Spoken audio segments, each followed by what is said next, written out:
Hi ಸ್ಪರ್ಧಾರ್ಥಿಗಳೇ, ಹಿಂದಿನ notification ಬಗ್ಗೆ ತಿಳಿದುಕೊಳ್ಳೋಣ ಬನ್ನಿ.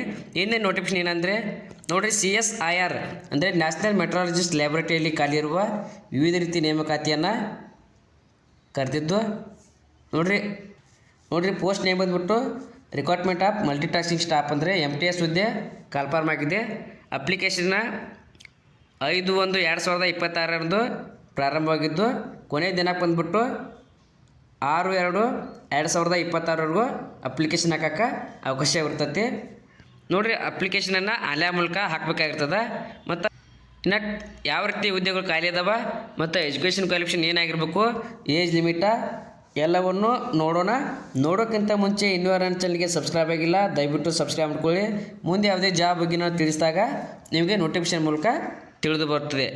ನೋಡಿರಿ, ಯಾವ ರೀತಿ ಜಾಬ್ ಖಾಲಿ ಇದಾವೆ ಅಂದರೆ MTS ಹುದ್ದೆಗಳು ಟೋಟಲಾಗಿ 22 ವೇಕೆನ್ಸಿಗಳು ಖಾಲಿ ಇದ್ದಾವೆ. ಮತ್ತು ಹುದ್ದೆಗಳ ವೈಸ ಕ್ವಾಲಿಫಿಕೇಷನ್ ಮತ್ತು ಸ್ಯಾಲ್ರಿ ಏಜ ಬೇರೆ ಬೇರೆ ಆಗಿರ್ತದೆ. ನೋಡಿರಿ, MTS ಹುದ್ದೆ ಒಳಗೆ M1 ಅಂತೇಳಿ ಕ್ಲಾಸಿಫಿಕೇಷನ್ ಮಾಡ್ಯಾರ.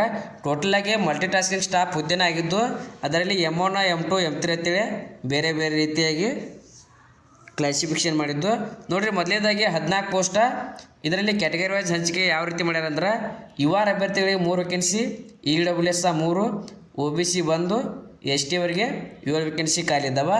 ಇದಕ್ಕೆ ಎಜುಕೇಷನ್ ಕ್ವಾಲಿಫಿಕೇಷನ್ ಯಾವ ರೀತಿ ಇರಬೇಕಂದ್ರೆ ಅಭ್ಯರ್ಥಿಯು 10ನೇ ಪಾಸ್ ಆಗಿದ್ದು ಅಥವಾ ಯಾವುದೇ ರೀತಿ ಈಕ್ವಲೆಂಟ್ ಎಜುಕೇಷನನ್ನು ಮುಗಿಸಿದ್ರೆ ಈ ಹುದ್ದೆಗೆ ಅಪ್ಲಿಕೇಶನನ್ನು ಹಾಕ್ಬೋದಾಗಿರ್ತದೆ. ಇನ್ನು M2 ಹುದ್ದೆ, ಇದರಲ್ಲಿ 2 ಪೋಸ್ಟ್ ಖಾಲಿ ಇದ್ದು ಕ್ಯಾಟಗರಿ ವೈಸ UR ಅಭ್ಯರ್ಥಿಗಳಿಗೆ 1, OBC ಅಭ್ಯರ್ಥಿಗಳಿಗೆ 1 ವೇಕೆನ್ಸಿ ಖಾಲಿ ಐತಿ. ಇನ್ನು ಎಜುಕೇಷನ್ ಕ್ವಾಲಿಫಿಕೇಷನ್ ಈ ಹುದ್ದೆಗೆ ITI ಅಭ್ಯರ್ಥಿಯು ITIನ ಎಲೆಕ್ಟ್ರಿಷಿಯನ್ ಟ್ರೇಡ್ನಲ್ಲಿ ಪಾಸ್ ಆಗಿರಬೇಕಾಗಿರ್ತದೆ. ಇನ್ನು M3 ಹುದ್ದೆಗೆ 1 ವೇಕೆನ್ಸಿ ಖಾಲಿ ಇದ್ದು ಅದು UR ಅಭ್ಯರ್ಥಿಗಳಿಗೆ ಐತಿ. ಇದು ಎಜುಕೇಷನ್ ಕ್ವಾಲಿಫಿಕೇಷನ್ ನೋಡೋದಾದರೆ ಅಭ್ಯರ್ಥಿಯು ITIನ ಕಾರ್ಪೆಂಟರ್ ಟ್ರೇಡ್ನಲ್ಲಿ ಪಾಸ್ ಆಗಿರಬೇಕಾಗಿರ್ತದೆ. ಇನ್ನು M4 ಹುದ್ದೆಗೆ 1 ಪೋಸ್ಟ್ ಖಾಲಿ ಇದ್ದು ಅದು UR ಅಭ್ಯರ್ಥಿಗಳಿಗೆ ಖಾಲಿ ಐತಿ. ಇನ್ನು ಈ ಹುದ್ದೆಗೆ ಎಜುಕೇಷನ್ ಕ್ವಾಲಿಫಿಕೇಷನ್ ಏನು ಇರಬೇಕಂದ್ರೆ ನೋಡಿರಿ, ಅಭ್ಯರ್ಥಿಯು ಪಿಟರ್ ಟ್ರೇಡ್ನಲ್ಲಿ ಪಾಸ್ ಆಗಿರಬೇಕಾಗಿರ್ತದೆ. ಇನ್ನು M5 ಒಳಗೆ ನೋಡಿರಿ, M5 ಒಳಗೆ 1 ಪೋಸ್ಟ್ ಖಾಲಿ ಇದ್ದು ಅದು EWS ಅಭ್ಯರ್ಥಿಗಳಿಗೆ ಮೀಸಲಿಡಲೈತಿ. ಇನ್ನು ITIಯನ್ನು ಪ್ಲಂಬರ್ ಟ್ರೇಡ್ನಲ್ಲಿ ಮುಗಿಸಿರ್ಬೇಕಾಗಿರ್ತದೆ. M6 ಒಳಗೆ ನೋಡಿರಿ 1 ಪೋಸ್ಟ್ ಖಾಲಿ ಇದ್ದು ಅದು UR ಅಭ್ಯರ್ಥಿಗಳಿಗೆ ಐತಿ. ಈ ಹುದ್ದೆಗೆ ಅಪ್ಲಿಕೇಶನ್ ಹಾಕ್ಬೇಕಂದ್ರೆ ಅಭ್ಯರ್ಥಿ ITI pass in air condition ಅಂದರೆ AC ಮತ್ತು ರೆಫ್ರಿಜರೇಷನ್ ಟ್ರೇಡ್ನಲ್ಲಿ ಮುಗಿಸಿರ್ಬೇಕಾಗಿರ್ತದೆ. ಇನ್ನು M7 ಒಳಗೆ 2 ಪೋಸ್ಟ್ ಖಾಲಿ ಇದ್ದು ಒಂದು OBC ಅಭ್ಯರ್ಥಿಗೆ, ಒಂದು ST ಅಭ್ಯರ್ಥಿಗಳಿಗೆ ಐತಿ. ನೋಡಿರಿ, ಇದರ ಎಜುಕೇಷನ್ ಕ್ವಾಲಿಫಿಕೇಷನ್ ಏನಾಗಿರ್ಬೇಕಂದ್ರೆ ಅಭ್ಯರ್ಥಿಯು ITI pass in computer operator ಮತ್ತು ಪ್ರೋಗ್ರಾಮಿಂಗ್ ಅಸಿಸ್ಟೆಂಟ್ ಒಳಗೆ ಅಥವಾ ಕೋಪಾ ಒಳಗೆ ಎಜುಕೇಷನ್ ಕ್ವಾಲಿಫಿಕೇಷನನ್ನು ಮುಗಿಸಿರ್ಬೇಕಾಗಿರ್ತದೆ. ಅದೇ ರೀತಿ ಸ್ಯಾಲ್ರಿ ಯಾವ ರೀತಿ ಇತ್ತು ಅಂದರೆ ಈ ಹುದ್ದೆಗಳಿಗೆ 18,000ರಿಂದ ಸ್ಟಾರ್ಟ್ ಆಗಿ 56,900ವರೆಗೂ ಸ್ಯಾಲ್ರಿ ಸಿಗುತ್ತೆ. ಇನ್ನು ಏಜ್ ಲಿಮಿಟ್ ಯಾವ ರೀತಿ ಐತೆ ಅಂದ್ರೆ ನೋಡಿರಿ, ಅಭ್ಯರ್ಥಿಗೆ 25 ವರ್ಷದ ಒಳಗಿನ ಅಭ್ಯರ್ಥಿಗಳು ಈ ಹುದ್ದೆಗೆ ಅಪ್ಲಿಕೇಶನನ್ನು ಹಾಕ್ಬೋದಾಗಿರ್ತದೆ. ಇನ್ನು ಈ ಹುದ್ದೆಗೆ ಅಪ್ಲಿಕೇಶನ್ ಹಾಕೋದ್ರ ಬಗ್ಗೆ ನೋಡಿದ್ದೀವಿ. ಇನ್ನು ಸೆಲೆಕ್ಷನ್ ಪ್ರೊಸೆಸ್ ಯಾವ ರೀತಿ ಇತ್ತು ಅಂದ್ರೆ ನೋಡಿರಿ, ಇದ್ರಾಗ ಕಂಪ್ಯೂಟರ್ ಬೇಸ್ಡ್ ಟೆಸ್ಟ್ ಇರುತ್ತೆ, ಅದು ಮಲ್ಟಿ ಚಾಯ್ಸ್ ಎಕ್ಸಾಮಿನೇಷನ್ನ. ಇದರಲ್ಲಿ ಇಂಗ್ಲೀಷ್ ಮತ್ತು ಹಿಂದಿಯಲ್ಲಿ ಎಕ್ಸಾಮ್ ಇರ್ತದೆ. ಇನ್ನು ಮತ್ತು ಇದು 10ನೇ ಲೆವೆಲ್ಲ ಎಕ್ಸಾಮ್ ಆಗಿರ್ತದೆ.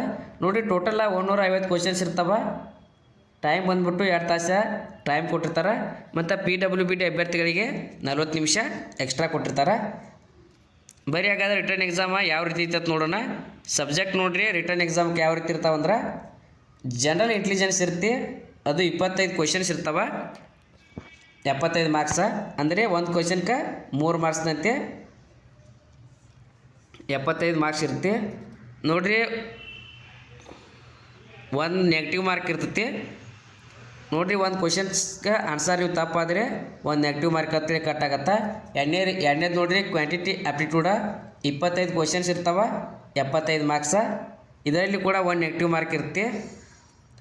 ಜನರಲ್ ಅವೇರ್ನೆಸ್ಸ 50 ಕ್ವಶನ್ಸ, 150 ಮಾರ್ಕ್ಸ್ ಇರುತ್ತೆ. ಇನ್ನು ಇಂಗ್ಲೀಷ್ ಲ್ಯಾಂಗ್ವೇಜಲ್ಲಿ 50 ಕ್ವಶನ್ಸ 150 ಮಾರ್ಕ್ಸ್ ಇರುತ್ತೆ. ಟೋಟಲಾಗಿ ಒಂದು ತಪ್ಪಾದರೆ ಒಂದು ನೆಗೆಟಿವ್ ಮಾರ್ಕ್ ಕಟ್ ಆಗುತ್ತೆ. ಅಭ್ಯರ್ಥಿಗಳನ್ನ ಶಾರ್ಟ್ ಲಿಸ್ಟ್ ಮಾಡೋ ಮೂಲಕ ಮೆರಿಟ್ ಲಿಸ್ಟನ್ನು ರಿಲೀಸ್ ಮಾಡ್ತಾರೆ. ನೋಡಿರಿ, ಏಜ್ ಲಿಮಿಟ್ 18ರಿಂದ 25 ವರ್ಷದ ಒಳಗಿನ ಅಭ್ಯರ್ಥಿಗಳು ಅಪ್ಲಿಕೇಶನ್ ಹಾಕಬೇಕಂತ ಹೇಳಿನಿ.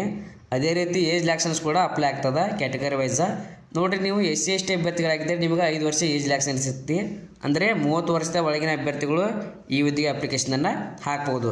ಅದೇ ರೀತಿ OBC ಅಭ್ಯರ್ಥಿಗಳಿಗೆ 28 ವಯಸ್ಸಿನ ಒಳಗಿನ ಅಭ್ಯರ್ಥಿಗಳು ಅಪ್ಲಿಕೇಶನನ್ನು ಹಾಕ್ಬೋದಾಗಿರ್ತದೆ. ನೋಡ್ರಿ, ಈ ಹುದ್ದೆಗೆ ಅಪ್ಲಿಕೇಶನ್ ಫೀ ಯಾವ ರೀತಿ ಐತೆ ಅಂದ್ರೆ, ಅಪ್ಲಿಕೇಶನ್ ಫೀ ಬಂದ್ಬಿಟ್ಟು 500 ರೂಪಾಯಿ ಇರ್ತದೆ. ಇದು SC ST PWBD ಮತ್ತು ವುಮೆನ್ನ ಮತ್ತು CSIR ಎಂಪ್ಲಾಯಿಗಳಿಗೆ ಅಪ್ಲಿಕೇಶನ್ ಫೀ ಇರುವುದಿಲ್ಲ. ಇನ್ನು ಉಳಿದ ಎಲ್ಲ ಅಭ್ಯರ್ಥಿಗಳಿಗೆ ಅಪ್ಲಿಕೇಶನ್ ಫೀ 500 ರೂಪಾಯಿ ಇರ್ತದೆ. ಇದನ್ನು ನೀವು ಆನ್ಲೈನ್ ಮೂಲಕ ಪೇಡ್ ಮಾಡ್ಬೋದಾಗಿರ್ತದೆ. ಅಪ್ಲಿಕೇಶನನ್ನು ಆನ್ಲೈನ್ ಥ್ರೂನ ಹಾಕ್ಬೋದಾಗೈತಿ. ನೋಡಿರಿ, ಕೊನೆಯ ದಿನಾಂಕ ಬಂದ್ಬಿಟ್ಟು 6/2/2026ವರೆಗೂ ಅಪ್ಲಿಕೇಶನ್ ಹಾಕೋಕ್ಕೆ ಅವಕಾಶ ಇರ್ತದೆ. ನೋಡಿರಿ, ಯಾರು ಅಭ್ಯರ್ಥಿಗಳಾಗಿರ್ತೀರಿ ಅಪ್ಲಿಕೇಶನನ್ನು ಹಾಕ್ರಿ. Thank you. ಇನ್ನೂ ಯಾರು ನನ್ನ ಚಾನಲ್ಗೆ ಸಬ್ಸ್ಕ್ರೈಬ್ ಆಗಿಲ್ಲ, ದಯವಿಟ್ಟು ಸಬ್ಸ್ಕ್ರೈಬ್ ಮಾಡ್ಕೊಳ್ಳಿ. ಮುಂದೆ ಯಾವುದೇ ಜಾಬ್ ಬಗ್ಗೆ ನಾನು ತಿಳಿಸಿದಾಗ ನಿಮಗೆ ನೋಟಿಫಿಕೇಶನ್ ಮೂಲಕ ತಿಳಿದು ಬರುತ್ತದೆ.